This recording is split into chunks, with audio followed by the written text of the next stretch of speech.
The whole D2C revolution. Yeah. Right? I think there's over 1,000 brands out there that are all vying for eyeballs on Instagram. They're vying for the dollars and all the rich Gen Zs, and a lot of it is happening. I mean, money is flowing. We've seen companies that were doing average run rate 20 lakhs a month are now at 2 crores a month, which is phenomenal for industry that was never born. 750, 800 million people have internet. Online consumers are 250 million. And so it's a fraction of the population that is really online. It's okay if I have only 1 million households or 5 million households. I don't need to hit 250 because those 1 million, 2 million, 5 million consumers are buying from me at a frequency where I don't have to keep spending on marketing. If you're a D2C brand that is transaction oriented, it is difficult because you have to keep reacquiring that customer because 20 other brands are trying to do that and replace you in the customer's mind.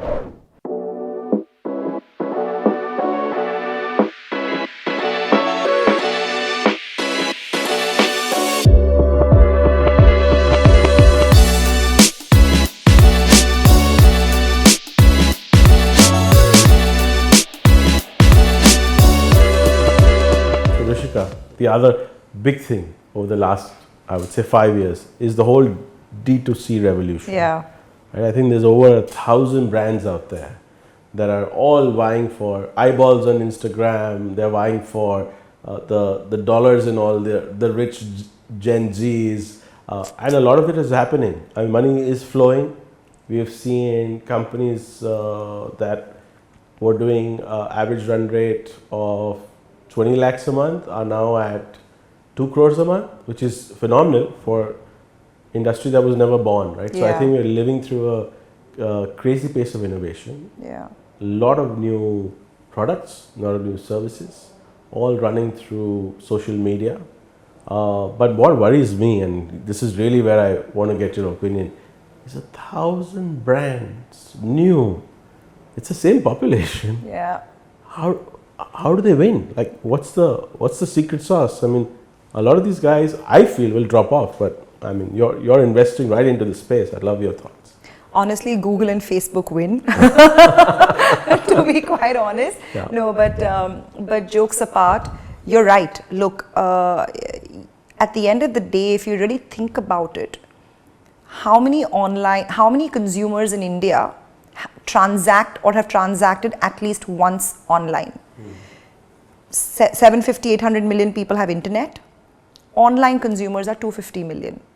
And so it's a fraction of the population that is really online. And I think the second challenge that comes in is, so one is it's a limited market, right? And you're trying to go after, like you said, 1,000 brands, going after the same kind of customer again and again. And then you've got diminishing attention spans. So you're spending more on marketing, right? And trying to create differentiation in your product or service. I think that's one problem.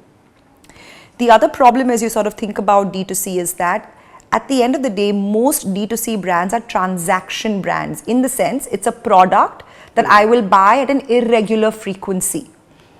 I believe that D2C brands could work very well if it's a subscription driven model. For example, entertainment, OTT platforms, or platforms like Country Delight, where it's okay if I have only 1 million households or 5 million households. I don't need to hit 250 because those 1 million, 2 million, 5 million consumers are buying from me at a frequency where I don't have to keep spending on marketing. Once I acquire them, I can keep getting a lifetime value out of them over time, right? So if you're a D2C subscription platform, there is definitely merit for you because once you acquire a customer, you start making money on that customer over a period of time. If you're a D2C brand that is transaction oriented, it is difficult because you have to keep reacquiring that customer because 20 other brands are trying to do that and replace you in the customer's mind. So that I think is one framework to keep in mind. The other is eventually across different consumer categories, 90 to 95% of the market is still offline. I spoke about customer personas. I spoke about the Delta customer, right, who is trust deficit, who's status seeking, who does not want to go online and make some of these product or service purchases. You're completely eliminating that audience.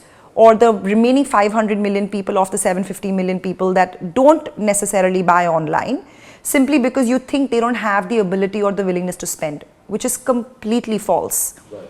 Reality is that actually only 25% of consumption in India comes from top 40 cities. 75% consumption of India comes from beyond the top 40 cities. These are not guys who are necessarily online. And so our view is that D2C in the transaction space at some point in time reaches a ceiling and has to move offline. And that is when the real separation of boys from men starts to come in, because building offline is incredibly difficult. It's not easy to get your product in a GT store, which is 100 to 200 square feet, and there's just limited shelf space. Online is like an infinite aisle, right? That's right. I pay Amazon, I can get a spot, I'll pay Google and I will get marketing, and somehow I'll get the customer to purchase. Am I making money on that order? How many investors are asking that question, right? A founder will come to you and say, I'm not making money today, but you know what? I will. At some point I will. I'm still building my brand. Reality is no good consumer product or service should have negative unit economics from day one. It's okay if you're a loss-making business, but if you're losing money on every order, it means you're forcing the customer to buy your product. Correct. And that's never going to change. Yeah. So eventually we think that D2C brands online can get to a certain scale, after which they have to move offline, and that journey is a whole different animal to solve for. Interesting. Fascinating. Because I'm worried about a lot of this, right? And I think you hit a nail on the head in terms of saying shelf space, finite shelf space, right? Because I was asking an entrepreneur about the same thing. I said, you're a cereal, breakfast cereal brand. And he's like, but we're the best quality with this. I said, you're premium, you're priced high, but there's like 40 of them in the aisle now. So it is interesting. Then you speak to the retailer, the big box retailer, and he says, those who don't perform fall off, right? Yeah. And so it's really hard to play the offline game.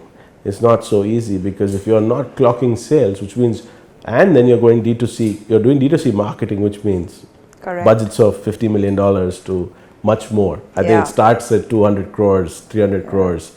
If you really want to build, brands on the street, right?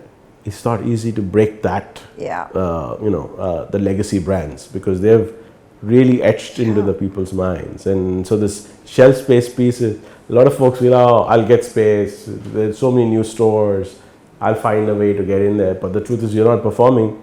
They don't owe you. You're not selling. You're taking precious space out, right? A consignment basis. Let me send it back. Exactly. And I think I believe that D2C brands actually have an inherent advantage over a pure offline brand. The inherent advantage is that I can start online. I can understand which pin codes is my demand coming from, and then I can go offline there, because there will be pull for my product. Right? Because the brand in that pin code is already known over a period of time. And so when I go to a retailer, the retailer has most likely already had a few customers who said कि मुझे ये product चाहिए and आपके पास है या नहीं है. And then when I go to him with this proposition saying that here is the product, he'll be like, yes, I can keep it. इसका तो demand मुझे मिल रहा है. Correct. So there is an inherent advantage in being a D2C brand. But the counter to that is the price point. Online price points very often are not the same as offline price points, because online you spend more on marketing, you spend a lot on paying the marketplace. Between 25 and 35% you will pay to an Amazon or a Zepto or a Flipkart or an Aikya, depending on what your product is. And so you have to have that ability to charge the customer that much. That price point never works in offline. In offline, because your margins go to the distributor, to the retailer. You also have a lot of fixed costs, your sales team, so on and so forth, right? You have to be a volume product to be able to sell, to cover those fixed costs. If you're a very expensive product like cereal, for example, it's going to be very difficult to compete with a Kellogg's. Yeah. And I think that is the challenge, right? That D2C brands more often than not face, that they get to say 200, 300 crore online, and I can think of names as we're speaking, and then they begin their offline journey only to realize that actually the product is not right for offline. They need to reconstruct the product to match the price that can sell in GT and MT offline. Wow. So I think it's not as straightforward. D2C is not as straightforward as one thinks sitting on the outside.